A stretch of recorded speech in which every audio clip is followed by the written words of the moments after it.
সুপ্রভাত বন্ধুরা, আমি শিউলি। ফটিক শিউলি ব্লগে তোমাদের আবার জানাই অনেক অনেক স্বাগত। আশা করি সবাই খুব ভালো আছো, সুস্থ আছো। তো চলো আজকের ভিডিওটা এখান থেকে শুরু করি। প্রায় অনেক দিন যাবৎ ভিডিও দেওয়া হয়নি, আসলে সত্যি সত্যি সময় হয়ে উঠছে না একদমই। তো সেই কারণেই কয়েক দিন হয়ে গেল, প্রায় অনেক দিনই হয়ে গেল আমার ভিডিও দেওয়া বন্ধ হয়ে গেছে। তো আশা করব তোমাদের ভিডিওটা আগের মতনই কিন্তু ভালো লাগবে। তো অবশ্যই বন্ধুরা স্কিপ করো না, পুরো ভিডিওটা দেখো, তোমাদের খুব ভালো লাগবে। তো আমার সামনে আজকে যে গাছটা আছে সেটা হচ্ছে সূর্যমুখী গাছ। অনেকেই হয়তো দেখে বুঝতে পারছো, আর ফুলগুলোও দেখে বুঝতে পারছো যে কত সুন্দর ফুলগুলো ফুটেছে। এইখানটাতে একটা লাউ গাছ হয়ে গেছে বলে না, মানে এই পুরো ফুল গাছটা একদম সব ফুল গাছগুলোকে জড়িয়ে ধরে যাচ্ছে। আর এই ফুলটা মানে সূর্যমুখীর যে দুটো গাছ ছিল, একটা গাছ একদম ভেঙে পড়েছে, কারণ কালকে খুব ঝড় বৃষ্টি হয়েছিল বিকেলবেলায়। তো সেই ঝড় বৃষ্টিতেই গেছে দেখো গাছটি ভেঙে। কত সুন্দর ফুল ফুটেছে দেখো, বড় বড় সাইজের।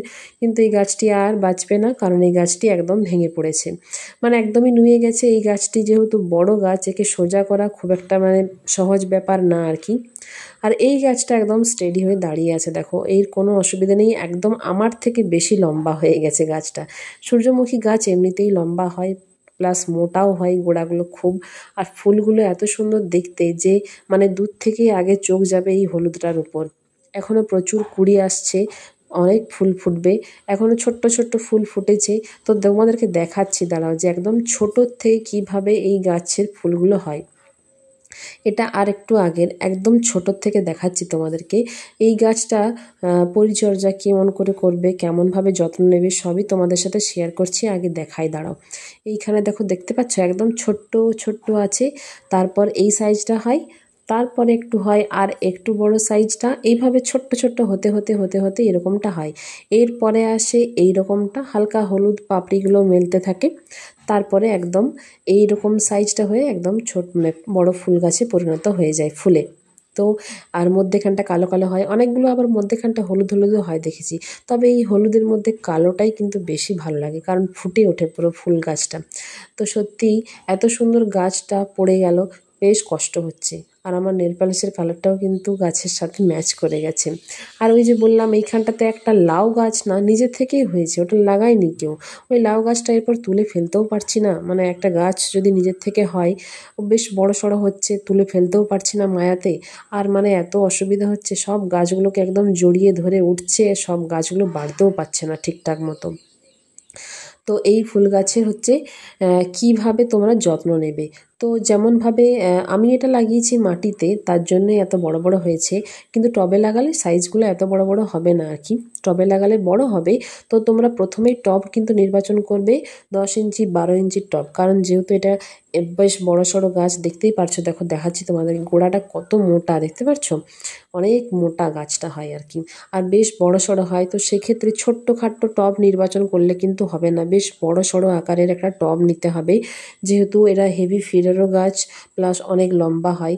আমার থেকে সাইজটা অনেক লম্বা হয়ে গেছে, মানে আমার থেকে ছাড়িয়ে চলে গেছে গাছটা বলতে পারো। তো সেক্ষেত্রে তোমরা বড় সাইজের টব নেবে।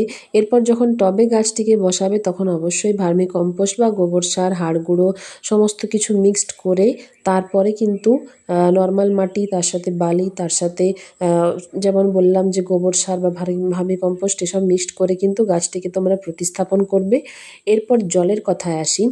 জল কিন্তু বেশ ভালো রকম দিতে হবে, কারণ এই গাছটাতে দিনে অন্ততপক্ষে 2বার তো দিতেই হবে, এমনকি অনেক সময় 3বারও দিতে হতে পারে। কারণ এই গাছটি যদি জলের অভাব হয়, পাতাগুলো কিন্তু শুকিয়ে যাবে, এমনকি গাছটা মারাও যেতে পারে। তো সেক্ষেত্রে জলটা কিন্তু বেশ ভালো রকম দিতে হবে। এরপর আসি রোদ, কতটা রোদে রাখবে। তো অবশ্যই সূর্যমুখী মানে বুঝতেই পারছো, নামটার মধ্যেই সূর্য আছে, রোদ আছে। তো সেক্ষেত্রে 5 থেকে 6 ঘন্টা একদম ডিরেক্ট সানলাইট একে কিন্তু লাগবে।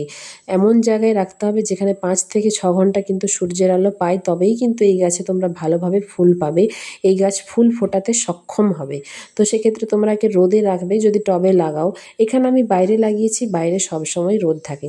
এই ফুল গাছটা মরে যাচ্ছে, মানে ফুলটা ফুটে গেছে, ফুলটা ফুটে যাওয়ার পর মানে ঝরে যাওয়ার পর এরকম অবস্থায় দাঁড়িয়ে থাকে আর কি, সেটাও তোমাদের সাথে শেয়ার করলাম। আর এই গাছটা ভাবলাম সোজা করব, কিন্তু সোজা করতে গিয়ে আরেক কাণ্ড হলো। সোজা করতে গিয়ে একদম ডালটি গেল ভেঙে। অলরেডি ভাঙাই ছিল, মানে ঝড়ের দাপটে একদম পুরো ভেঙে গেছে। তো দেখো একদমই ভেঙে গেল, একে আর রক্ষা করা যাবে না, একে তুলে ফেলে দিতে হবে। তো আমি ঠিক করেছি এই ফুলগুলোকে কেটে বেশ সাজিয়ে রাখবো বাড়িতে। যদিও বেশি দিন থাকবে না, কারণ এই ফুলগুলো জলে ওইভাবে থাকে না বেশি দিন, একদিন দুদিনের মধ্যেই মারা যাবে।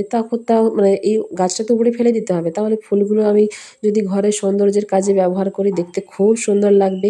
কারণ এই ফুল গাছটি বেশ, একটা ফুল গাছ থাকলে এই ফুলগুলো কিন্তু খোপাতে আঁটতেও বেশ ভালো লাগে। কোনো বিয়ে বাড়ি অনুষ্ঠানে কিন্তু ফুলগুলো খোপাতে আঁটলেও বেশ সুন্দর দেখতে লাগে। তো তোমরা এইভাবে এর যত্ন করো, আর অবশ্যই একে খাবার দিও। সর্ষের খোল ভেজানো জল বা ভার্মি কম্পোস্ট মাসে একবার করে দুমুঠি করে দিতে পারো। এ কিন্তু ভালো খাবারের চাহিদা থাকে এর।